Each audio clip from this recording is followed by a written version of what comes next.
The start of the NBA season has been marked, in large part, by change and surprise. The Houston Rockets, a defense-first Goliath that entered the season without a starting point guard, own the league's most efficient offense. The Miami Heat, bottom 5 in pace for more than a half-decade, are suddenly the fastest show on hardwood. The top two teams in the Eastern Conference are the Philadelphia 76ers, who have Joel Embiid playing 22 minutes a night, and the Chicago Bulls, who hadn't opened a season with 5 straight wins since before the last dance. For all that change and surprise, though, one thing, at least, has remained constant: the Oklahoma City Thunder still look like they're better than, well, everybody. After a 137-106 Sunday shellacking of the woebegone New Orleans Pelicans, the Thunder sit atop the Western Conference at 7-0, the last undefeated team in the NBA. As they begin a 4-game West Coast road trip in Los Angeles on Tuesday against the Clippers, they own the NBA's best net rating, according to NBA Advanced Stats, just ahead of the Rockets, whom they beat on opening night.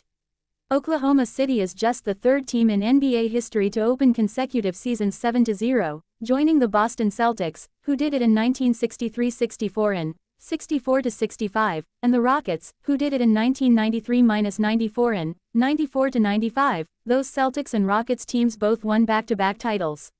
The Thunder have won these first 7 games by an average of 12.43 points per contest, just off the pace of last season's 12.87, which was the largest average margin of victory ever.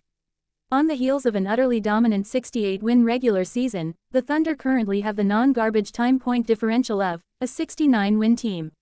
It is difficult to overstate the degree to which this is not a surprise. OKC returned 95% of the minutes and 99% of the postseason minutes from last year's title winner.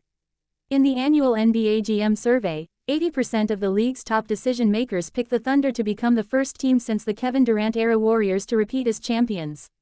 I am not an NBA general manager, thank heaven for small mercies, fans of teams I do not run, but I agreed with that sentiment. The Thunder were the heavy favorite for many completely understandable reasons, them being good is not, strictly speaking, news. And yet, the NBA, as you've likely heard, is living through an era of engineered unprecedented parity, with a different champion every year since 2018.